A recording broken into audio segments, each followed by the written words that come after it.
igual. ¿Y cómo tenemos las imágenes? ¿Cómo tienen las imágenes a través de los ojos? ¿Dónde llegan las información? A la retina. Esa retina tiene que confluir en un área en el fondo del ojo, que es la mácula densa. Y de ahí tiene que entrar al nervio óptico. Es así. En otra área, que es la papila, que es una zona ciega ahí dentro de la retina.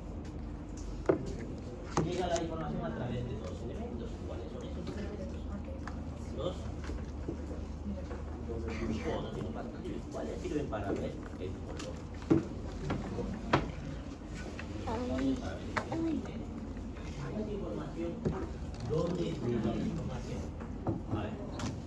Entra por las retinas. ¿Qué pasa con el nervio óptico? ¿Qué va a suceder? ¿Dónde?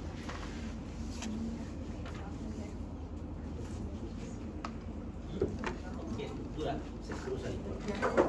Energía. Pero tiene un desplazamiento muy especial. No es como movimiento de un lado del lado, otro lado. También aquí tiene una forma especial de cruzarse. La mitad del nervio va directo. La otra mitad cruza energía no se cruza. Y finalmente, ¿dónde llega esa información? ¿A dónde van a terminar? ¿En qué parte del cerebro? Son occipitales, son las lesiones occipitales van a traer defectos visuales que en los alumnos de práctica hemos visto a los pacientes el otro día con una hemorragia occipital que serían problemas de amaurosis.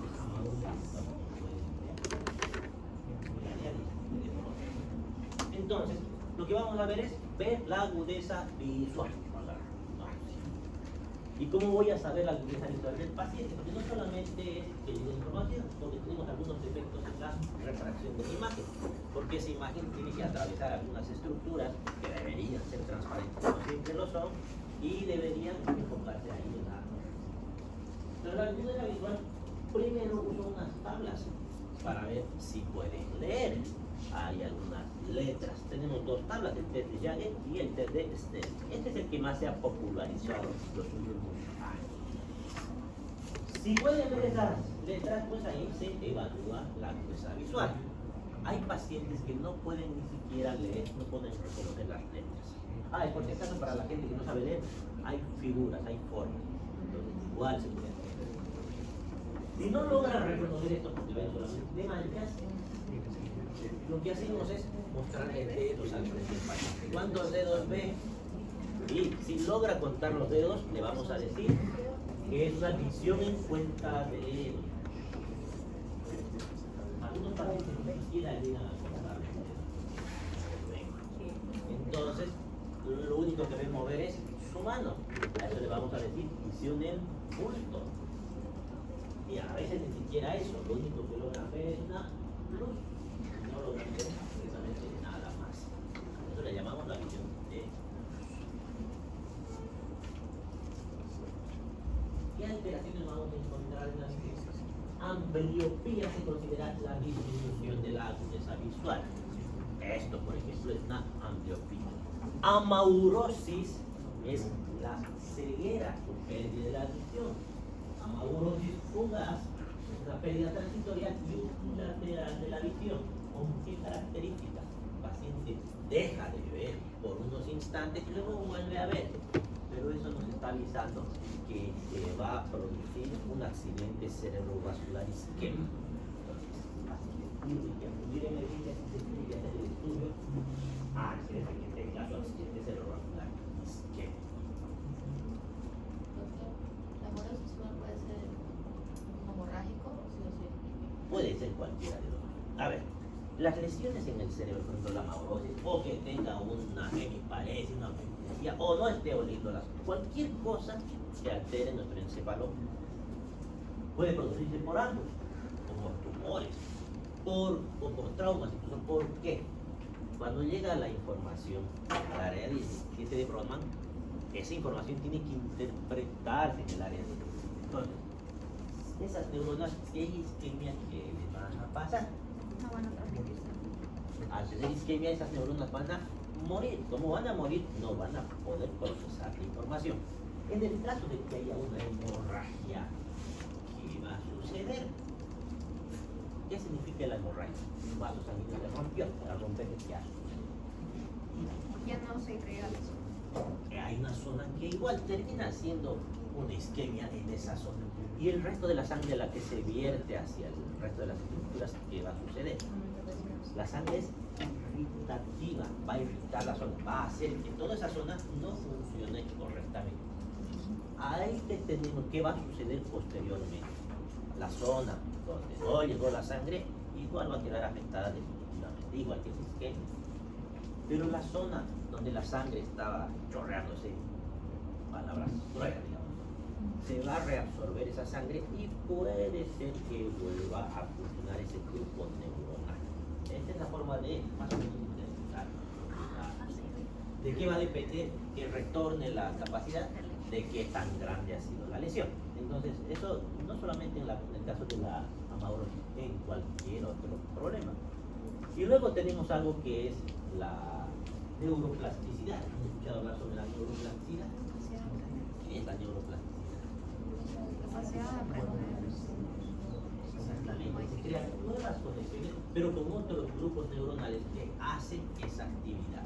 Entonces, un paciente que apenas movía su brazo o no movía el brazo, con el tiempo puede ser que logre mover el brazo. Pero esa neuroplasticidad depende de muchos factores y no siempre funciona como quisiera. Y tarda hasta 2 años en definirse el área de la lesión. O sea, en 2 años vamos a saber recién qué tanto va a recuperar el paciente. Es más probable que recuperen en hemorragias pequeñas que en isquemia. ¿Qué más? Ambliopía. Ahora, esa disminución de la agudeza visual en la ambliopía, ¿en qué situaciones vamos a ver?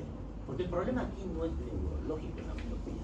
El problema aquí es de la refracción de la luz. En la neurosis el problema es lógico. En la ambliopía, ¿cómo puede haber alteraciones de la refracción de la luz? ¿Qué enfermedades conocen que hagan esto?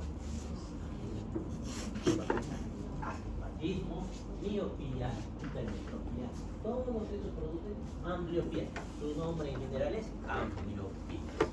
Ya va a depender cada uno de ellos cómo funcionan, que alguna vez les he explicado cómo funciona la ambliopía, hipermetropía, astigmatismo.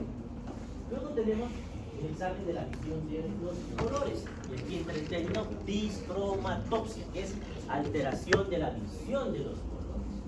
Y para esto se usan las tablas de Ishihara, que si se dan cuenta son unos números que están dentro de unos colores. Y la gente que tiene problemas para distinguir los colores, probablemente cuando le mostremos esta tabla, lidera un 33.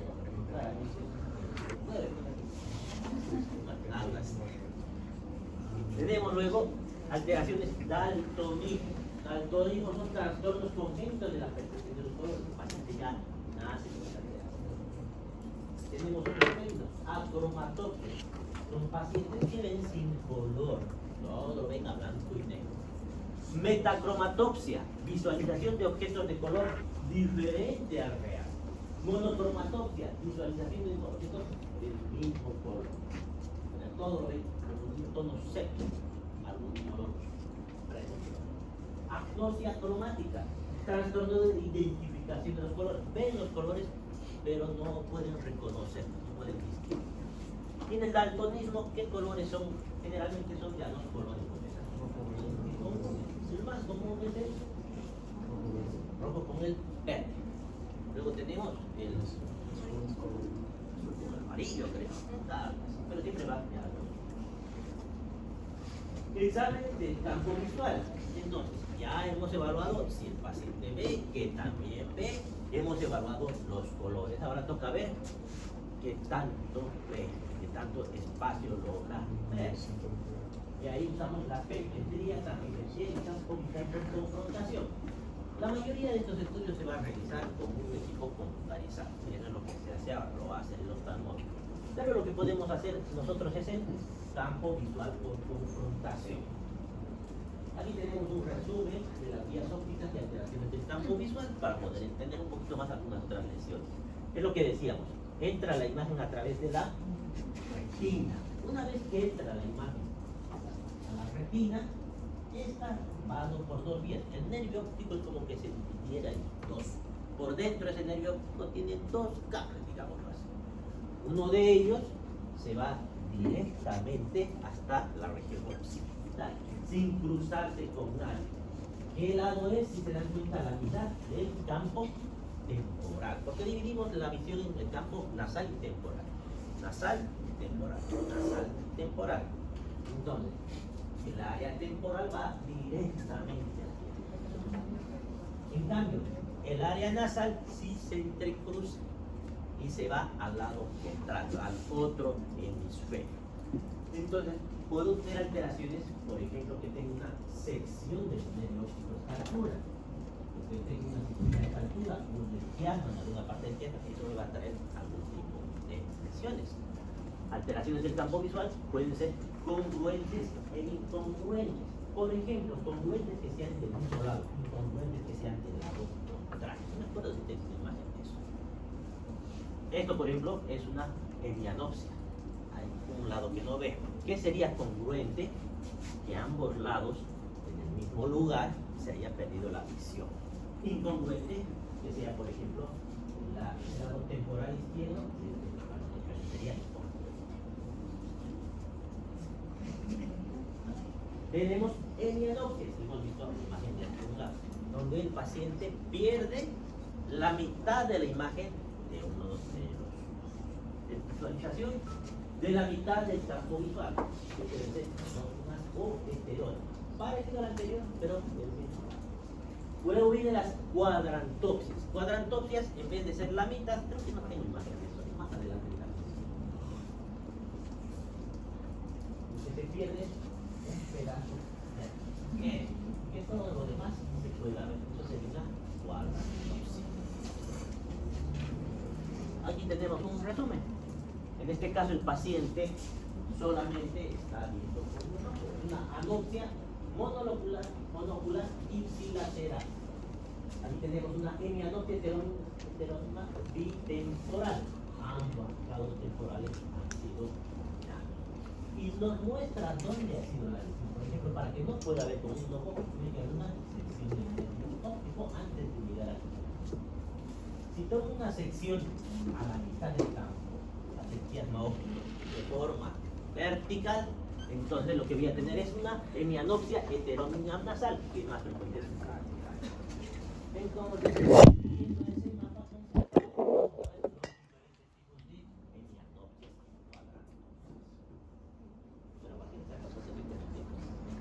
está en la plataforma. Está bien.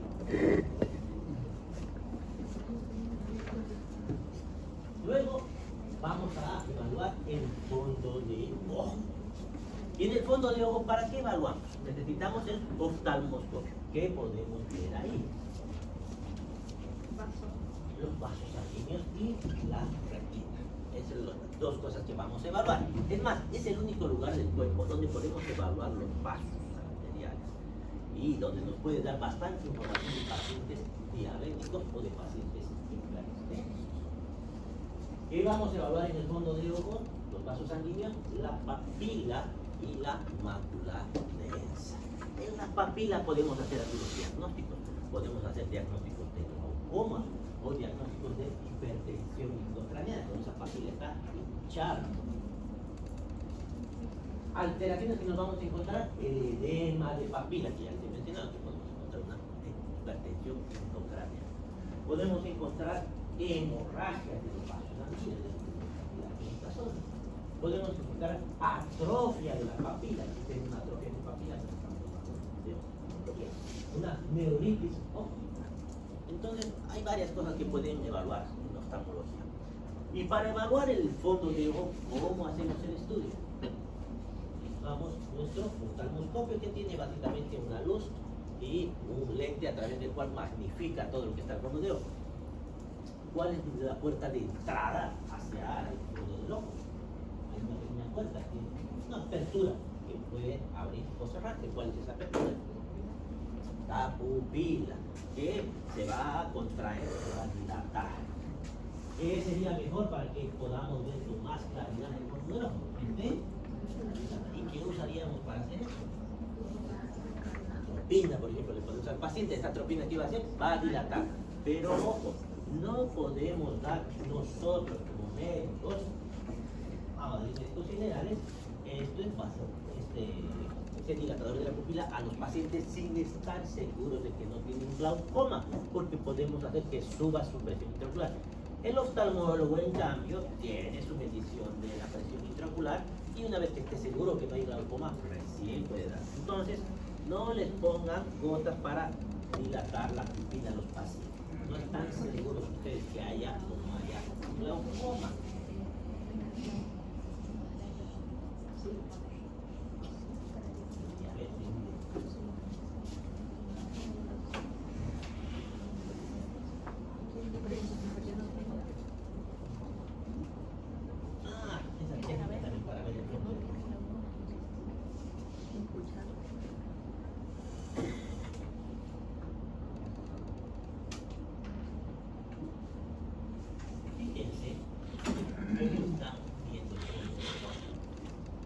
Ojo con la posición, tiene que ser el ojo contralateral, porque si se equivocan, ojo, que se ven de lejos y tienen que acercar, ¿qué creen que va a suceder? Una demanda de la ley. Oh, que no se detalle.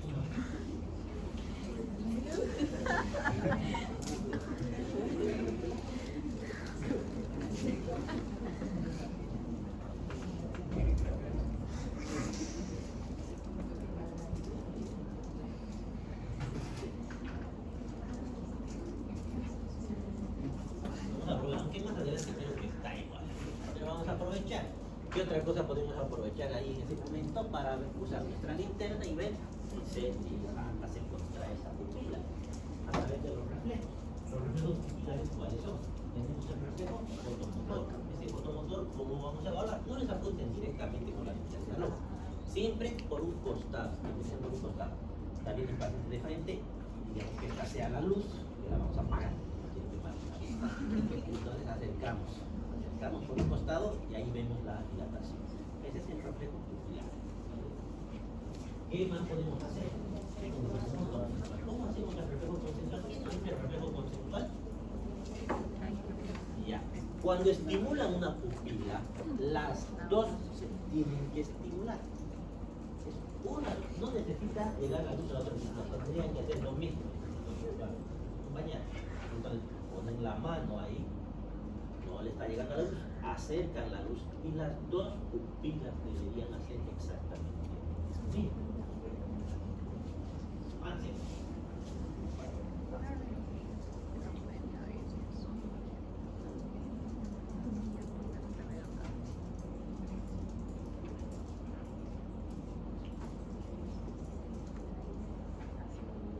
Pupilas fotorreactivas. Pueden estar hiporreactivas, hiperreactivas, pueden estar arreactivas en las lesiones neurológicas. Ahora está haciendo la gangliometría. Básicamente está viendo, se ven de frente y le está diciendo ve, ya está viendo. Ese campo visual puede reducirse. ¿Cuándo se va a reducir el campo visual? Por ejemplo, es algo bien evidente cuando hay tumores en el COVID que hacen compresión sobre ese quiastóntico. Va a reducir, va tunelizando.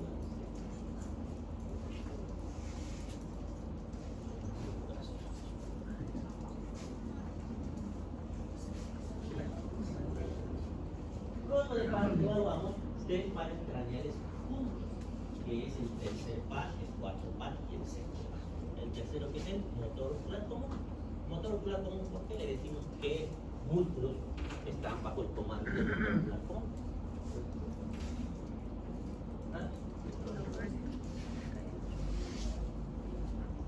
A ver, ¿qué músculos tenemos? Cuatro. Ya. Todos los manejan menos los que tenemos uno especial para hacer eso, el motor ocular externo. Luego, ¿cuál más hay? Correcto, sí, los orbitales tenemos dos. Tenemos el patente menos esos, todos los demás manejan. El elevador del párpado. A ver. Vamos a evaluar la motilidad extrínseca del ojo y la motilidad intrínseca. La motilidad extrínseca, cómo se mueven los ojos. Y la extrínseca estamos hablando de la pupila, básicamente.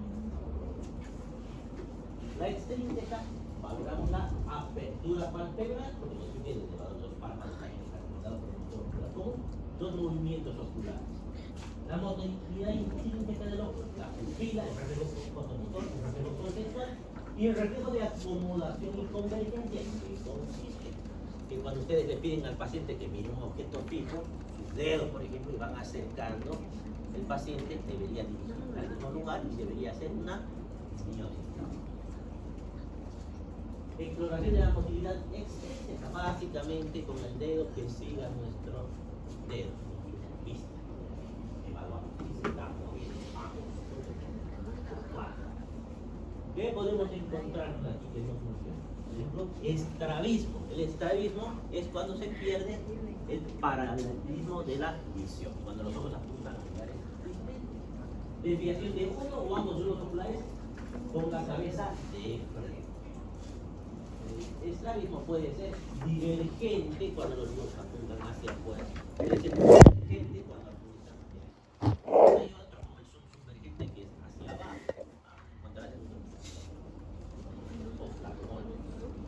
Tenemos el nistagmo, que ya hemos visto anteriormente, que era el nistagmo, ese movimiento oscilatorio repetitivo, que había varios tipos de nistagmo, que está en su texto, tiene móvil, movimientos,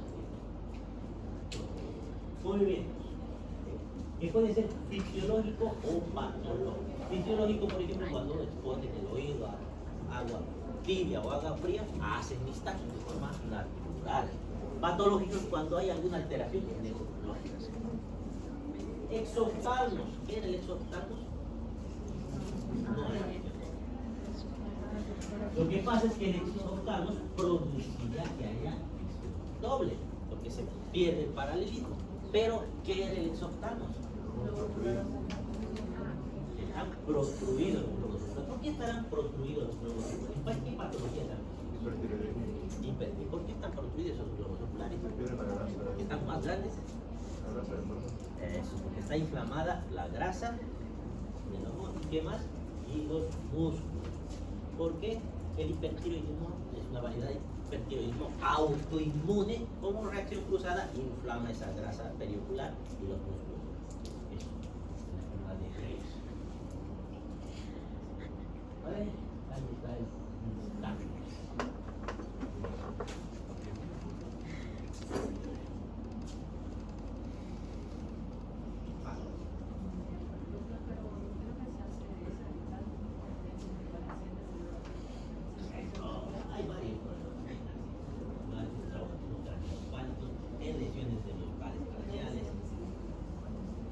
Fisiológicos son cuando, por ejemplo, agua fría, canal positivo, hace un movimiento. Este es fisiológico. Hacemos la prueba. O cuando hacemos seguir al paciente, hacemos girar en la silla, queda incomunicado. ¿Qué más? Parálisis del tercer par puede ser completa o puede ser incompleta. La lesión puede ser supranuclear, nuclear, infranuclear. ¿De qué núcleo estamos hablando? Del núcleo del origen real del estudiar, en este caso del tercer par. Puede haber una oftalmoplegia internuclear debido a la aducción. Aquí tenemos dos movimientos que hemos llevado en la anatomía, ¿no? Que era aducción y abducción o abducción. ¿Qué significaban? ¿Qué era aducción y qué era abducción? Aducción es adentro, abducción es hacia afuera, cosas que quieren hacer. Abducido. Bien. ¿Qué más? El síndrome de Parinau, es parálisis de la mirada vertical y que inicia hacia arriba y luego una partida. El paciente está mirando hacia abajo. Vamos a volver a explicar esto. Parálisis del tercer par craneal. El nervio oculomotor es fundamental para la motilidad ocular y las funciones oculares. Su lesión produce un cuadro clínico característico que requiere evaluación neurológica y inmediata. Entonces, básicamente, ¿qué les está diciendo? Si se lesiona el motor ocular común, va a haber problemas en que pueda mover el paciente su ojo. Manifestaciones clínicas de la parálisis del tercer par craneal. Si es completa, va a haber una dosis palpebral marcada, porque como hemos dicho, aparte del movimiento de los rectos que más maneja el motor ocular, es el indicador. Va a haber una dosis palpebral marcada. ¿Qué es la dosis palpebral? Desviación ocular hacia abajo y hacia afuera. ¿Por qué hacia abajo y hacia afuera? Si está paralizado, ¿por qué se va hacia un lado?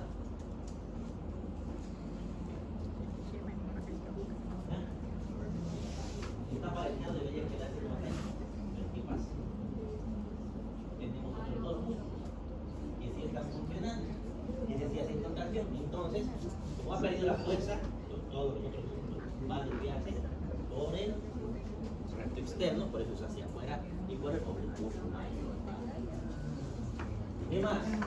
Midriasis activa, ausencia de reflejo motor directo y conceptual, estrabismo con diplopía severa. ¿Por qué el estrabismo produce diplopía? Porque para que tengamos una sola imagen, no se olviden, tenemos una visión binocular. Ambos ojos tienen que tener un eje paralelo. El momento en el que se pierde el paralelismo, uno apunta, por más pequeña que sea la diferencia de su lado, ahí aparece la diplopía. Y en el exoftálamo, por ejemplo, miren que los ojos están protruidos, pero no están a la misma altura. Uno siempre protruye más que el otro y ahí aparece también la diplopía. Parálisis incompleta. Si fuera incompleta la lesión, hay una afectación selectiva de músculos específicos, por ejemplo, solamente del recto interno, y los otros están funcionando. Hay una preservación parcial de la función pupilar y hay grados variables de dosis según cómo sea la lesión. Diplopía en determinadas direcciones de la mirada y no en todas las direcciones. Clasificación anatómica de las lesiones. Tenemos las supranucleares, comprometen núcleos cilíndricos bilaterales produciendo una parálisis de la mirada conjugada sin diplopía, porque no se pierde el paralelismo en este caso. Los sentidos oculares mantienen el paralelismo, como hemos dicho.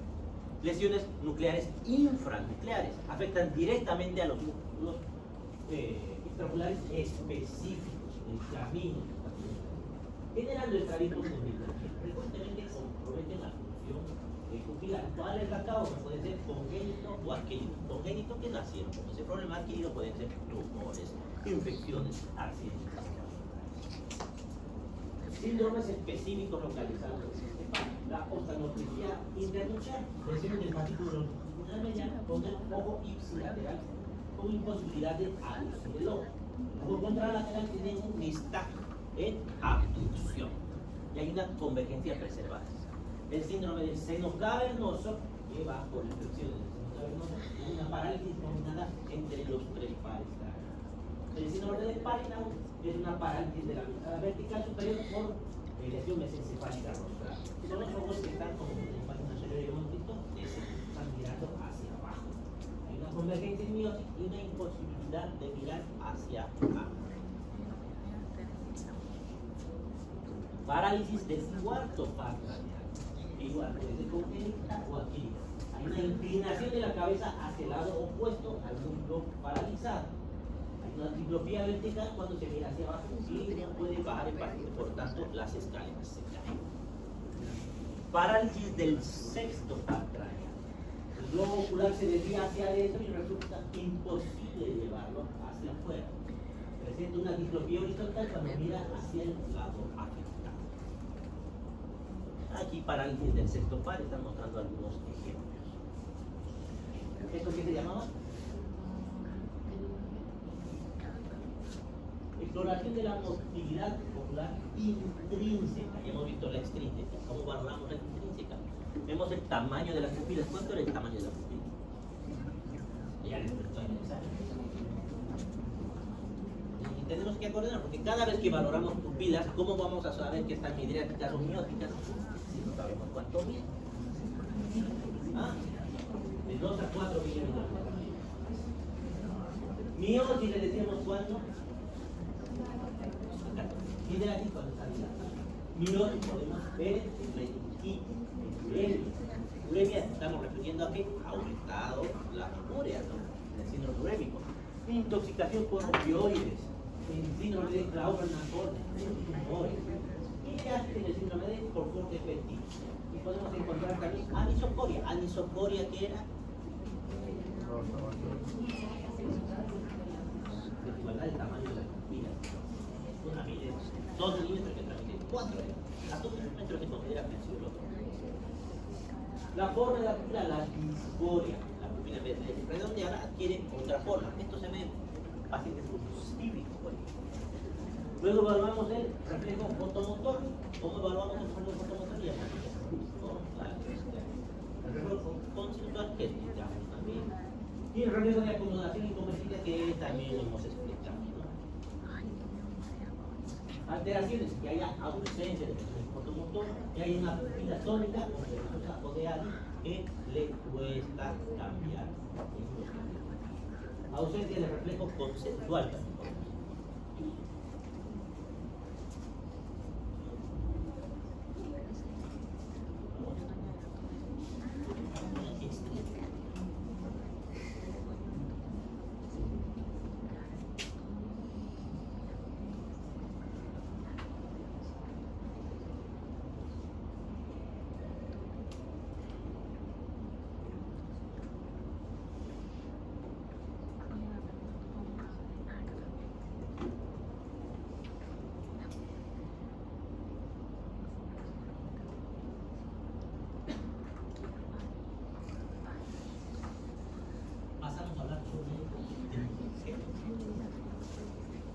Le decimos trigémino porque tiene 3 ramas: la rama oftálmica, la rama maxilar y la rama mandibular.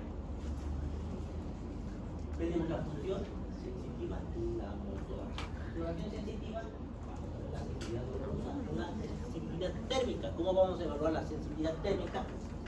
Básicamente con unos tubos de ensayo, vamos a evaluar con agua tibia, agua fría y agua poco caliente, y aproximamos al paciente.